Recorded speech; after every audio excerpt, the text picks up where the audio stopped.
Yo, yo, yo, what's poppin', my goons? We back with some more of that credit chat. Back to it, you know how we do it. Look, credit scores gotta go up. It's a crisis. It's time to be ready. It's time to be ready with that funding. You need all that high limit funding you can get. The higher the better. So that's what we do over here, Spontaneous Productions. We just build up. That's it. All we give a fuck about over here is building up that credit. That's it. Point blank, period. That's what it is right now. That's the move. So, to get to that, I'm going to just kick the story about how I got to it. So, I'm going to give you the updated 2020 version about how I got to it. And this is just the moves I made to get to where I'm at right now. So, basically, I had bad credit. Started with bad credit. I remember my shit was like 390. But what I did to even find that out, the first step was get a Credit Karma app. So you're gonna get this Credit Karma app. That's the first shit I did, was get a Credit Karma app, and it told me all about what was going on my file. So that was the first thing. And so after you do that and go ahead and get the Credit Karma app, it's going to tell you what you got going. So it told me that I actually had no trade lines reporting positive at all. And I had 2 derogatories that were negative. And one was $64 and the other one was $465. It was car insurance and a Capital One credit card. The car insurance one was like the $64. So basically I just disputed that on Credit Karma, and in about a month that shit came off and it was gone. And that was the end of that. So my score went up some. So now I'm in the 500 and somethings. Score went up like 5 something, and then I still had that other Capital One 465 that I had defaulted on. So it was like a $300 credit card, and they gave it to me with bad credit, but I didn't know shit about credit, so I just mishandled it. And I was broke as a joke at the time, which is crazy. I was broke as a joke. They didn't send me a credit card, $300. But nonetheless, the only thing I had that was actually putting points on my scoreboard was I had a old U.S. bank credit card, $300 credit line that I had closed in full, in positive, closed it out way back in the day. Just, that was that neighborhood U.S. bank on Crenshaw and Slauson back in the day, my LA days. And so just opened up a credit card. For whatever reason, I just wasn't feeling it, didn't know too much about the credit, and I just shut that bitch down. I said, no, I'm good, I don't want no credit card, shut this down. And so I had and that was 9 years, so that was reporting a little bit of points across the bureaus because it was closed in positive, so that added small points over the years, and that actually helped me out. That shit helped me out because it just added small points along the way. So now we're gonna fast forward to about a few months went by, 6 months went by. I didn't do anything with the credit, and then what I did was I started disputing on that Capital One, just disputing all the time through the app. Didn't know shit about the credit repair. It wasn't coming off, but nonetheless, I still disputed it. A couple months went by, 6 months went by more. I ended up getting a job, and I learned a little bit of credit through the internet, just watching about YouTube videos, trade lines, and high limit credit cards, and then my realtor friend from a couple videos back, Tiny G, she was telling me about getting high limit credit cards, and you should do that because you need high limit credit. It'll help you get real estate, and you can just get more stuff and boss up.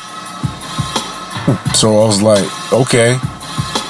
Just kind of looked into it, still kept disputing, didn't really do anything. And then I got a job, and then by like the third check of my job, I went ahead and just bought this trade line called My Jewelers Club. $5,000 trade line, primary. So I bought that with my first work check. It was about $150 down, and then like $50 in 3 months. You just pay on the $50 for 3 months, and it's all paid off on zero. And that's what I did.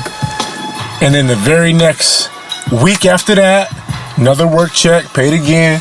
I paid on Friday again. The next week, I bought New Coast Direct.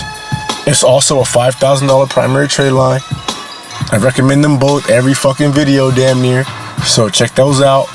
And look, that was 2 back-to-back work checks I used to buy a credit product, and that just put $10,000 on my credit file from 0 to 10,000.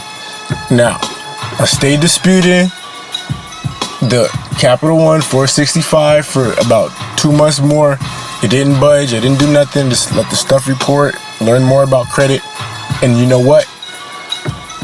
Also, at that time, I picked up a book called From Credit Repair to Credit Millionaire by Donna L. Fox. I recommend that book to all the goons. All the goons, check that book out. It will tell you all you need to know about credit. Flat out, point blank, period, how it works. Just all that. How to do it all, how to make all the moves. So I got that book, and I just started reading it every day after work. Would read that book every fucking day after work. And that's how I learned a lot about credit. And basically, they were saying in the book, if you just make these different moves, these different plays, you can get $250K in credit funding in a year, and then $1 million in credit funding in 2 years. So I was just really impressed by that. The lady was saying in the book about how she gets $5 million loan offers from the bank. She don't even need it, but they offering her that bread because her shit is on point. So the move for me is to follow in those footsteps. Straight up, flat out, point blank, period. And that's a boost in my asset column. All that credit is a boost in your asset column, because that means you have access to capital. You have access to this liquid capital you could use. And definitely, that was the move for me to learn about this shit. So I learned about this shit, and then about December came, and then December 15th, on December 15th, I went opened an installment loan with Credit Strong. So opened up a $5,000 Credit Strong installment loan, and that trade line reports $5,000 every month as other credits. It's installment loan. So it's a different credit, and it adds to your credit mix, because there's a credit pie. And in the pie of the credit, there's like 10%. It says like new credit, and another one for like different types of credit. So that added to the mix. So I went ahead and got that, and it was like, all I had to pay was like $15. $15, and then in a month, it was just $50 a month after that. And so that was the next move. And then New Year's came, and then for New Year's, I went ahead and added 2 authorized users. Both authorized users had high credit line and long age. And basically, only one of them reported. One reported within about 10 days or so after New Year's. Maybe like January 10th. Boom, it's reporting already to all 3 bureaus. It was a Capital One. And the other one, it didn't report at all. It did not report at all for 2 months. And then, you know, after 2 months, I was just like, man, this ain't reporting, so it's no good. And it was all good. I handled that situation, and it was all rectified, and there's no problems with that. But you got to be careful out here, because you could get scammed if you're doing the buying of authorized users. You have to be very, very careful, very, very wary. You just never know how it's going to go in a business endeavor with strangers on the internet. Some people are legit, And some people will scam the fuck about you and take all your bread. So don't fall for it. You know, there's a guy on YouTube, his name was like Wholesale Trade Lines. I used to watch this shit all the time. All the fucking time I used to watch his channel. But he got caught up in a scandal where people was getting scammed for them AUs. And there was a big scandal. It's all over the motherfucking YouTube. So just, that's a perfect example. Just be careful with that. You just never know. And you can learn a lot of game from him, but still he was scamming. So you just never can't tell. Be careful with buying them AUs. So, and like I was saying, went ahead and got 2 AUs. One didn't report, but the other one did. It was a Capital One, $11,250 limit. And with that, I kept seeing my score boost up. That was like, you know, the third revolving account now that I got. So that's 3 revolving accounts I got, plus 1 installment loan. And then once that installment loan reported for the first month in January 15th, you know, boom, I made my payment. And then by the end of January, it just started reporting, and which is good for me. And now all of a sudden, I just see a 781 credit score. So my shit up 781. 781. So now I'm sitting on 781. And this is the highest I ever seen my credit score. So then after that, now I still had 2 derogatories though. Or excuse me, 1 derogatory reporting on 2 bureaus. So somehow, some way through the disputing, I got the Capital One derogatory removed from TransUnion, so it got erased off TransUnion, gone. I got rid of it by disputing. Somehow, some way, I sent letters, all that shit, and I guess it worked. And then it's still stuck around 2 bureaus, and this is in January. So I just said I'll apply for credit on TransUnion, where I got a 781 in a clean file. So I needed to get some dental work done, so I went ahead and went to the dentist and I applied for care credit. Right there on the spot, I got approved for $7,000. And I went ahead and ran up medical services. I ran up dental services of $1,000. And then basically after that, I went ahead and did a pay for delete. So I just said, I'm gonna call Portfolio Recovery Services and just do a pay for delete. So I hit them up, try to negotiate the best pay for delete deal I could for maybe like 2 weeks straight. The best deal I could get. We negotiated it down. It was like 200 and something. It was like 465 I owed, and we negotiated it down to like 250, I believe. And then they, you know, put it in writing or email. They'll remove it. So I sent the bread over, and then it came off of Equifax. Yeah, it came off of Equifax first in maybe like 2 weeks. It came off, and then Experian maybe another like week or so it came off. So basically it just fell off of those 2 bureaus, and my score went up. So that was all to the good, and it boosted my Experian up to 757 or something like that. And then it also boosted up my Equifax to like a 765 or something like that. And then after that, I just went ahead 3 weeks later and called up Care Credit. Well, I didn't call them up. I did it on the app. Credit limit increase. Got a video about that. Credit limit increase. I got a $20,000 card. Well, I did a live credit limit increase with the Care Credit. So that was 3 weeks later after I got approved for it for the 7. And I paid on my balance. I paid like 2 times. So the instead of paying once in that month, I paid twice. And I paid down the balance, and then asked for credit limit increase, and I got it. Soft pull, TransUnion. So the next step after that, basically, it was back paying on my installment loan. It's due every 15th of the month, so 15th rolls around, paying on that. February, boom, paying on it. It's reporting, all to the good. And then I went ahead and I applied for a Chase Sapphire card. Basically just going for the big boy shit. Chase Sapphire, thought I had a strong enough file. I got denied for a variety of reasons. They gave me the list of all the fucking reasons why I got denied. But it's all good. I'm not gonna go into depth about all the reasons, but nonetheless, it's denial. So right after that, I went ahead and applied for the PayPal MasterCard, and as you can see in the videos, you already know I got approved live, $11,300. And so that was right after the denial from Chase. And then right after that, I applied for another credit card with Citibank, and I got denied. And then right after that, I applied for a Discover card, and I also got denied.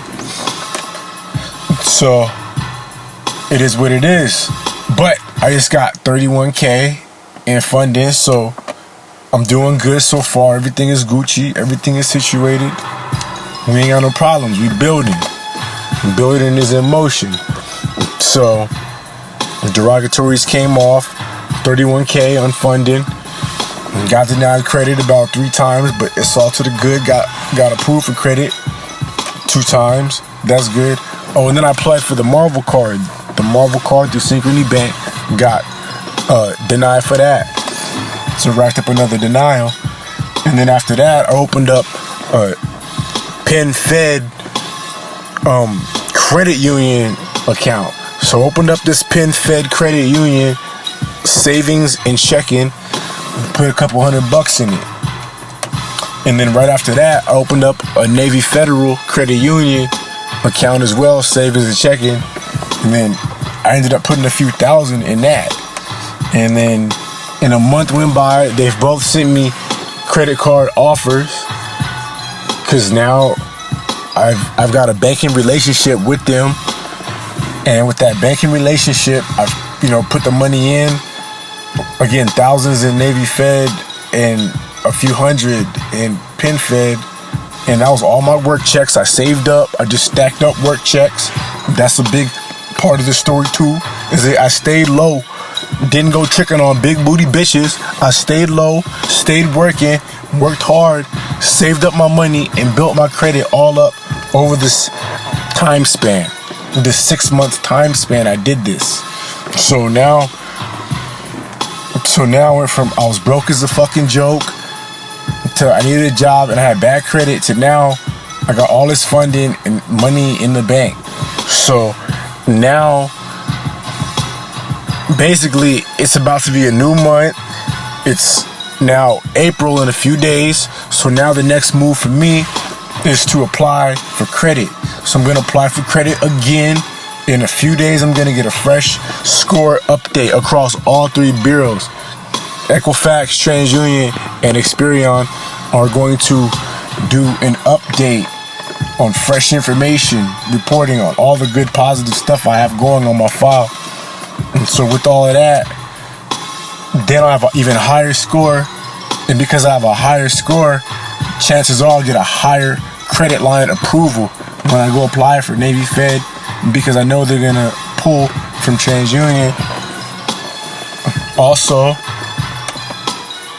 PenFed as well. I know they pull from Equifax. So I'm going to go over there and see what they got going too, and look to go get a high limit credit card with them as well, with the email that they've sent. And same thing with the promo code Navy Fed. You want to get them promo code emails, those pre-approvals. Same thing with the PayPal. I got that pre-approval shit, that email in my inbox. And so you want those things. You can get those things too by joining optinprescreen.com, and you just want to click opt-in, which basically says you want to get junk mail from credit card companies and lenders. You want them to send it to you. And then you're going to get low tier shit first. I got low tier shit, and I did that back in like November. So for about 3 months, I got low tier shit. And then I started getting better stuff like American Expresses and the PayPal and different other ones too that are coming in. Shell, Citibank, all other ones are starting to come in now. So that's what you want to do. You just want to kind of be patient and just build up. Takes time. And be smart, save, stack up. Don't blow your bread off, because you can ball out later once you get the credit. And then just follow the steps, and you can get to that $1 million in credit funding in 2 years too. And so that's how I got to where I'm at right now. So with that being said, like, subscribe, share, comment, donate if you found the value in this video. Straight up, this is like the audio biographical version, man. Just take you my story, how I did it, where I got to now. So just make the moves, you make them in the way you make them, and you can get to it. And basically, if I were to look back and say like, damn, is there some things I could have did different along the way? Hell yeah. Hell yes, things I could have did better and different along the way thus far. Like for instance, if I could go back in time, I would have added that Open Sky 6 months ago. I would have added an Open Sky security card when I first started, but I didn't do it. I didn't do the Open Sky, but I would have done the Open Sky, and I already knew about it, but I just didn't get around to doing it. And just fortunately, my profile was strong enough to where I was able to get approved for some big boy shit early. And then same thing with the authorized user. I mean, I didn't know the second authorized user wasn't going to hit, wasn't going to report. If I could take that back, I would have got a different authorized user that would report and did report, you know? And I'm sure that would have took my score to the 800s, no problem. Easily probably would have been in the 800s. That probably would have got approved for more credit cards, maybe. Higher limits, more, maybe. Chances are high. But I'm just grateful that my score was strong enough to get what I got just with one AU. So that just goes to show you that just one high-powered AU can help you out. And that wasn't even a super high, heavy artillery fire ABU. It was a good AU, but it wasn't the best AU on the market. But it was available and it worked for me. So I would advise to you to just do what you gotta do to build up, boost up, and strategize. And I can help you strategize. So just pull up, sub up, get at me for funding packages, get at me for consulting, financial advising, one-on-one coaching. And I can put you a strategy together, and we'll mastermind your strategy so you can win. Cause all my goons gonna win and get approved in 2020, you heard? That's the move. So with that being said, we out. Yeah. Shout out to Just Blaze on the beat. Classic Just Blaze. Late night credit chat.